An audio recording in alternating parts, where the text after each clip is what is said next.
Ukusiza abantu abanezimoto ngolwazi oluncane nje.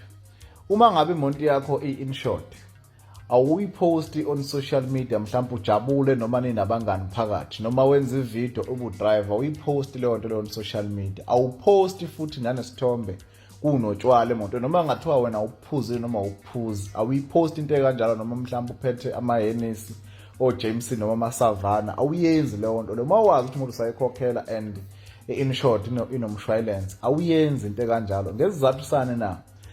So ukuthi uma sekwenziwe i-investigation uyofika loya muntu lapha wezomthetho bayokuchecka even social media wakho and they will speculate basuspect ukuthi mhlawumbe you under influence of alcohol. I-insurance ingakwazi ukubhadala nge-evidence noma ngobufakazi ebutholile bakho on social media. Ikhadi leli abadeducta kulona insurance awukwazi ukugijima ngalo emalikhwa ko-tops kuma-restaurant usebenzisa lona kakhulu lapho kungaba kusuke kunotshwala khona kokhokho bar. Awuyenzi into kanjalo ngesimo sokuthi mangube nenkinga bayi-investigate yonke abanqeni abantu ukuthi bacela i-3 months bank statement ukuthi uyisubmit. Basuke bengasafuni ukukhokha abakhokhi i-insurance ayenzi kalula. Akufani njengoba besuke deduct imali lokho kulula. And enye into awudlali ngemonto ushuthe uyenze uyifake on camera. Ngisho umngane wakho ngakutega mhlawumbe kade ukwebhe isidudla. Hayi njengoba mhlawumbe sikhuluma ngezinto zabantu bongoni off road wenza le yanto leya. Uma wazi ukuthi wena awumile kahle ezimeni zomnotho, imoto yakhe ye-installment and ubhatala insurance, vele ibhenki liyakuphoqa lokho awuyikhiphi imoto ye-installment ungenayo insurance egarage.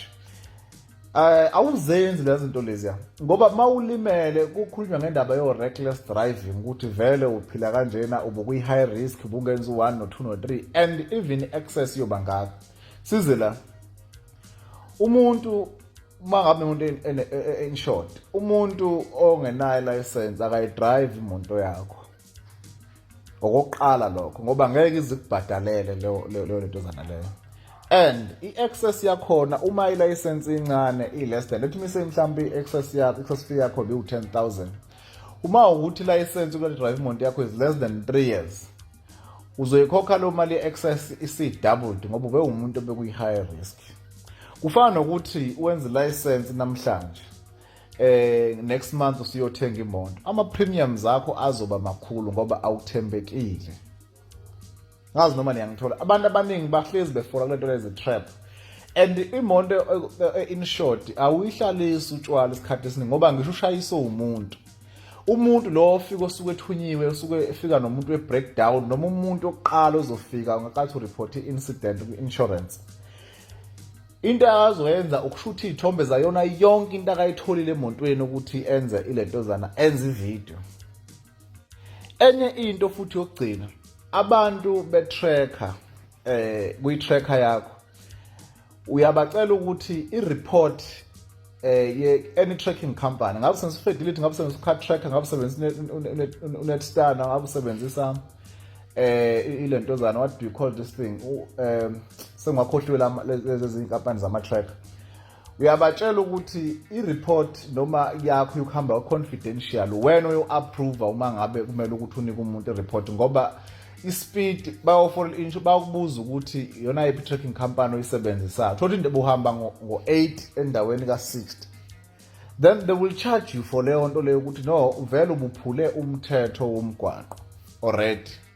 Uma umuntu onemonto e-insured awu-expirelwa i-license noma i-disk bese uthula uziba kanjalo ngoba everything that may happen ephathelene nemonto angeke ukuze ubhadalwe ngesimo sokuthi ubusuvele usuphula umthetho wena ubungasesiyena umuntu wasemgwaqeni. Nibe alert lezi zinto lezi zi-tricky kakhulu, ngezwe noma bekujoyinisa bengakubuza izinto eziningi bengabi nandaba nawo. And nala kwa-Car Track into engayifundene ka-Car Track babhadala imali eyivalue yemonto mabefika, ngakho befike beshutha imileage amakhilomitha ukuthi bayithola ingaki, bayi-install-ke bayifake leyo tracker leyo emontweni. Uma ngabe imoto yakho ingatholakalanga at all after 3 months, then they have to pay you according to the value of the car ngasikhathi leso. Uma ngabe bethole anything noma ngathiwa bathola ishare yemoto abakwazi ukubhadalela leyo nto leyo. Kulungile.